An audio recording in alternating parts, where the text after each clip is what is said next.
0, 1. Let's get started.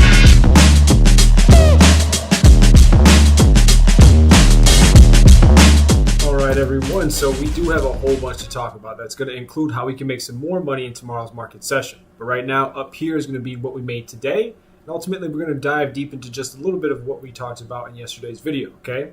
But the first thing being the fact that if we look at Tesla from yesterday's video, we did mention the fact that we were looking at this overall market, potentially looking at it as a breakout, okay? Then a simple pullback and continuation going higher. So if you saw this on Tesla, congratulations, okay? Now that leads me into the most important part, and that's how we can make some money again tomorrow market session trading the S&P 500.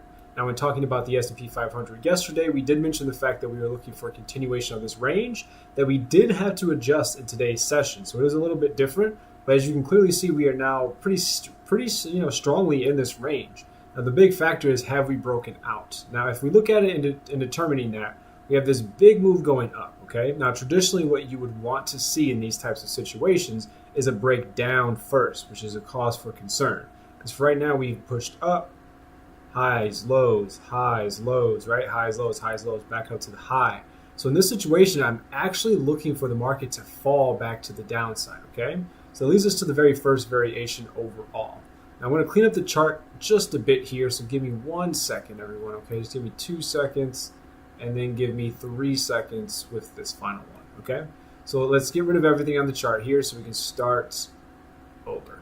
So the very first variation that I'm actually looking at for tomorrow's session is going to be the fact, again, on the SPY, that we're looking at the market actually failing from this position. So we could end up pushing all the way back up to just some degree, and then look for the full rotation now coming back through this overall range, okay?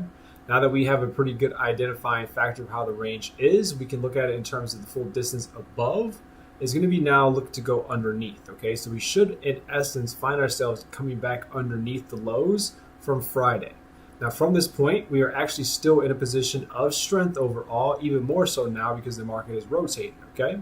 So we're probably going to find 1 to 2 variations most often. We're going to at first look for some sort of variation. We go 1 and 2 because the momentum is rather strong. And then we can look for the rotation now going back up to the prior high. And that's going to be the preferred overall path, but we could find ourselves basically rotating back up like so, and then coming back down, essentially giving us a double dip opportunity in which we can then look for a buying opportunity yet again, and essentially look for the same rotation to go back up to the prior high, okay? So don't be too surprised if we kind of do rotate and fall back over, but in general, what we should actually see is what is highlighted here in green, okay? Now, other than these two primary paths happening, if we do go directly higher from this particular position, we will have to go pretty decently strong up. And in that situation, we want to see the market show that strength so we can then look to now buy the dip, so to speak, okay? So if we push up going higher, look for a pullback, be super patient, and then ultimately look for a continuation in the trend. Now, in this particular situation, obviously it's bullish, but we can use this first breakout leg right here to determine the next leg going higher as well.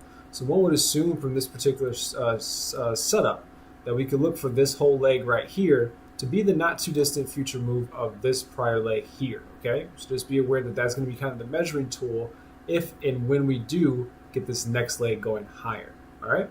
Now, other than that, everyone, we kind of covered everything that we really need to talk about except for the fact that there could be a range, okay? Now, we are obviously in a range here, but stacked ranges happen all the time, especially in strong markets. So in this particular situation, if we push up and just simply retest the high, we could find ourselves again in a stacked range in which we rotate back down, up, back down. Now, in this particular situation, we're actually going to be looking to rotate pretty close to the midpoint of the prior range. And from that position of strength, we can then look for the full rotation now going back up, continuing the overall range in this like secondary degree, okay? So just be aware that this is a good way to look at the market if we do end up kind of just trending sideways here, particularly on the futures market, okay? So again, those are my preferred variations. Obviously, if we just gap down tomorrow for whatever reason, we should be looking for bull case scenarios. And if we really gap down, that would be the only real way, for us to change our perspective as far as buying. Because if we do fall down at one more lower level than that prior one, we can then obviously look at the market being bearish and look to sell. But we'll cover that obviously again in tomorrow morning's live stream. So that actually kind of leads me to the next thing. If you do want to join me every single day where we have a live stream, like-minded individuals, you can look for the Patreon link, which would be right here. And ultimately, you'll be able to get all the different tiers and all the good access that includes the course information and the live stream trading floor, okay? So do yourself a favor if you do want to learn a little bit more about the system and how you can consistently make profits. I would highly suggest you look at one of the tiers down below, okay? Now, with that being said, everyone, we're going to talk about the top stock of the day. Now, also, before I segue too far into that, also be aware every Monday and Friday we do have a live stream on here where you can see me trade live as well. It is delayed, but you'll be able to see exactly how I'm trading the S&P 500 on futures chart, all right? Now, again, taking a look at the stock of the day, I think it's important to take a look here at Meta, okay?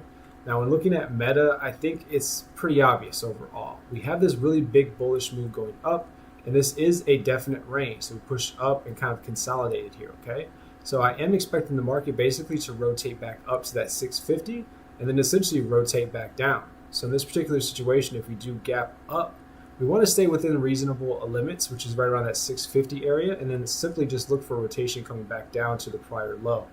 If we do get that, and if we don't get that and we break out going considerably higher, then that will change things, and ultimately we can be bullish on the market, just like we mentioned earlier on.